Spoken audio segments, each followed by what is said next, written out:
এটা ছিল আমাদের পিকনিকের ব্লগ। আর 2025 এটা প্রথম পিকনিক, আর শীতকালেরও এটা আমার প্রথম পিকনিক। আর আমার ব্লগে জানাই তোমাদের অনেক অনেক স্বাগত। আজকে অনেক দিন পর আমি আবার ব্লগ নিয়ে চলে আসলাম, কারণ এখন সরস্বতী পুজোর কাজ চলছে, প্রচুর চাপ চলছে। আর তোমরা সরস্বতী ঠাকুর সমস্ত ভিডিওগুলো কিন্তু আমার চ্যানেলে দেখতে পারবে। তো আমি পিকনিকে অনেক কাজ ছিল জন্য বেশি ভিডিও করতে পারিনি। এখানে প্রথমেই এসেছিলাম, এসে আমরা ব্রেকফাস্টটা করে নিই সবাই মিলে। তারপর আমি বাড়িতে চলে এসেছিলাম।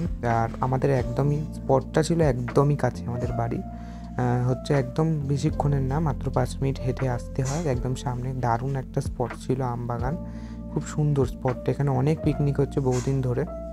তো দেখো, তোমরা দেখতেই পাচ্ছ যে আমবাগানটা কতটা সুন্দর ছিল।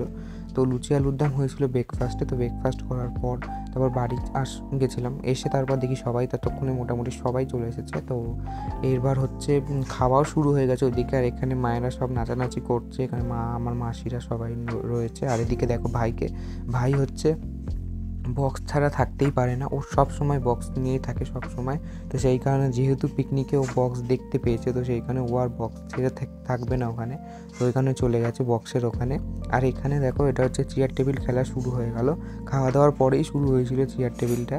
এটা মেয়েদের জন্য চেয়ার টেবিল খেলা না, অ্যাকচুয়ালি এটা মিউজিক্যাল চেয়ার বলে, আমি ভুল বলে ফেললাম। মিউজিক্যাল চেয়ার খেলাটা দারুণ হয়েছিল। সবাই হয়েছিল, ফার্স্ট সেকেন্ড থার্ডকেও প্রাইজ দেওয়া হয়েছে। এছাড়াও ছেলেদের জন্য হয়েছিল একটা বাস্কেটবল টাইপ গেম, ওটাও খুব সুন্দর হয়েছে, ওটাও ভালো হয়েছিল বলটা। আর চেয়ার টেবিলটা অনেকক্ষণ ধরে হয়েছে, এটা খাওয়া দাওয়ার পরেই অ্যারেঞ্জ করা হয়েছে। তো এরপর দেখো, চেয়ার টেবিলটা আগেই হয়েছিল, তো ক্লিপটা আমার একটু পরে এসে গেছে, তো আমরা আগেই খেয়ে নিয়েছিলাম। এখানে আমাদের খাওয়ার মধ্যে হয়েছিল রাইস, আর চিকেন হয়েছিল, আর স্যালাড হয়েছিল। তো মাঝখানে কফি ছিল, সেটা আর তোলা হয়নি।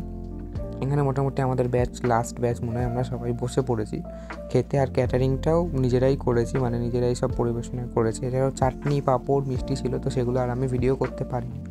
আর এখানে খাওয়া দাওয়া শেষে আবার সবাই নাচতে চলে এসেছে একটুখানি, কারণ আর বেশিক্ষণ সময় নেই, অনেকটাই বেলা হয়ে গেছিলো। তারপর সবাই মিলে একটু নাচানাচি করে নিল, কারণ এবার সবাই আস্তে আস্তে বাড়ি যাবে। তো যারা যারা দূরে ছিল তারাও সবাই আস্তে আস্তে বাড়ি চলে যাবে। তো সেই কারণেই সবাই এখানে একটুখানি নিচে নিল, নাচাগানা করে নিল, তারপরে সবাই বাড়ি যাবে। আর ওদিকে মানে অনেকজনে গেছে, যারা যারা বাবারা আছে আমার, ওরা সব অ্যারেঞ্জ যারা করেছিল, ওরা সব বাসন টাসন ওখানে মাজার জন্য রয়েছে। আর রাঁধুনি তো রান্না করে দিয়ে চলে গেছে।